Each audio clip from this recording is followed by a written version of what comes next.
les mêmes que nous voulons repertorier. S'il vous plaît, s'il vous plaît. Derrière le commissaire, s'il vous plaît. Derrière, madame, s'il vous plaît. Allons-y doucement, monsieur. S'il vous plaît. Le régional parle.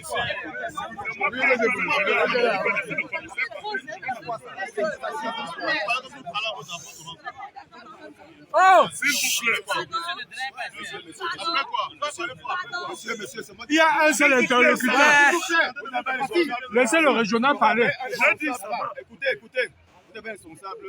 Moi également, je suis un responsable. Exact. Ça ne sert à rien de commencer à jacasser à gauche, à droite. Tout se passe dans l'ordre. Que vous défilez ou pas, c'est l'instruction. Si on décide que vous défilez, mais si pour le moment, les instructions que nous avons reçues, le courrier du préfet du Goury, pour le moment, en attendant ce que vous avez décidé, enfin, il pourra décider. Mais pour le moment, au moment où je vous parle, vous êtes prié de vous retirer des dispositifs. Absolument. Oui. Ok, suite à l'intervention du commissaire Koulou, nous avons, je tiens juste à dire à mes militants, moi je suis le régional du MRC dans le littoral, M. Masson. On a reçu un message porté pour pouvoir préparer le défilé du 20 mai et assister de façon républicaine à ce défilé. Dans les 2 réunions que nous avons tenues avec le préfet de Goury, il a été suffisamment clair pour dire que le défilé est inclusif et qu'il n'était pas question qu'on divise les Camerounais pour la fête de l'unité et qu'il fallait célébrer l'unité. Nous avons fait d'ailleurs qui était couplé la première réunion à la réunion de sécurité mardi et nous avons fait la deuxième réunion hier. Et à la résolution de la dernière réunion d'hier, le préfet nous a dit de mobiliser suffisamment de personnes aujourd'hui pour déterminer le nombre de carrés qu'on va nous allouer. Et tout à l'heure, le président du comité technique, le délégué de la jeunesse, est venu nous dire que malheureusement, il a reçu d'autres instructions et une note. Nous sommes donc allés rencontrer le préfet, effectivement, qui m'a montré cette note qui a été signée. Et puis, ce matin, ou hier soir, et qui passe déjà dans les antennes de la CRTV et qui nous exclut du défilé à la dernière minute, au même titre que le PCRF. Nous ne sommes pas là pour faire le courage faire. C'est l'administration qui organise le défilé. Nous prendrons nos propres mesures parce qu'on ne peut pas nous faire des réunions de préparation, nous faire engager tout ce que nous avons engagé comme préparatifs, frais et logistiques et qu'à la dernière minute, on se retrouve dans ce genre de situation. Mais nous ne sommes pas là pour être dans quelque grade de faire que ce soit parce que ce n'est pas nous qui sommes qui organisons ce défilé. On n'avait pas encore vu la note, parce qu'on a vu la note du préfet du Fondu, on a vu la note du préfet de Mungo, on n'avait pas encore vu celle, mais puisqu'elle existe. Bonjour, certains gens m'ont contacté. Cyril, qu'est-ce que tu penses de la participation du MRC au défilé dans la région du littoral, notamment dans le Goury à Douala? Eh bien, je me suis dit que voilà, le régional Massouma Christian avait déjà lancé la chandelle en participant aux activités de préparation.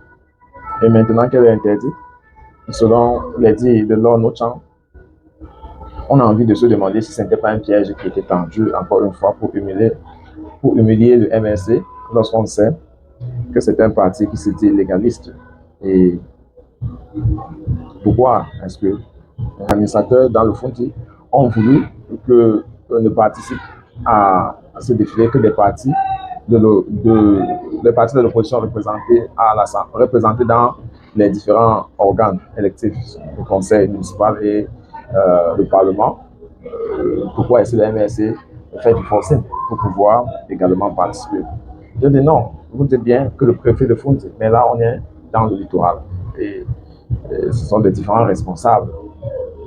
Écoutez, nous sommes tous des êtres humains et chacun veut créer un impact. Vous comprenez un peu? Chacun veut participer, ou alors veut qu'on retienne de lui que c'est soit lui qui avait fait la plus grosse mobilisation en telle année. Après, tout va devenir des archives.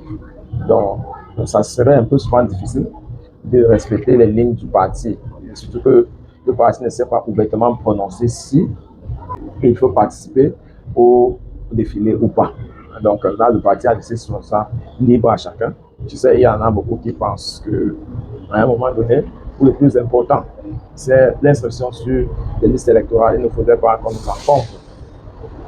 Mais sachez qu'en management, lorsque quelque chose ne vit pas, on crée des pistes, on créer comme ça là, des pistes pour les déroutements. Donc, si vous ne mettez pas les activités, si vous n'alignez pas les activités qui vont occuper les militants, ne soyez pas surpris de les retrouver demain chez le voisin qui est hyper en activité. Voilà pourquoi, vous voyez, certains gens aujourd'hui se permettent de recommander à certains partis politiques d'utiliser l'approche du MNC. Parce que pour eux, ils se disent que le MNC reste très relevant, très focalisé, très objectif. Et elle va toujours au fond, elle cherche toujours à créer des activités comme ça pour occuper les militants. Parce que ces militants que vous voyez là ont besoin d'abord que le parti les transforme pour que, en leur tour, ils deviennent des vecteurs de transformation des autres. Mais voyez-vous, s'il n'y a pas des activités, les gens n'auront pas dans quoi travailler. Donc, c'est souvent ce qui rend l'activité politique un peu opaque parce que, à la fois, on a l'idéologie d'un point et de l'autre point. Il faut occuper les gens financièrement, économiquement, socialement. Et ce n'est pas toujours facile de trouver le juste milieu. Donc, quel que soit l'intérêt, ou quelle que soit l'intention que les organisateurs du défilé là avaient pour demander au MNC d'y participer, quand la dernière minute ils ont changé leur cœur. Ce qu'on veut constater, ce qu'on veut établir. Certains qui ont récemment rejoint les lignes de la Renaissance, participant à ce défilé-là, peut-être que pour la première fois, c'était déjà quelque chose qui leur permettait de se frotter au sentiment de la Renaissance. Et même si on les force à atterrir précipitamment, il faut dire rien n'est perdu d'avance. Ils ont quand même l'occasion de se frotter donc, à certains de ces aspects-là. Donc, naturellement, ils ont gagné en quelque chose. Donc, fondamentalement, je sais, des gens sont en prison, on ne peut pas être en train de festoyer. Mais j'ai dit, il faut penser à une stratégie holistique de libéralisation. C'est-à-dire, oui, on est en train de travailler pour libérer Bounessac, Alain Fauté et le reste des prisonniers politiques.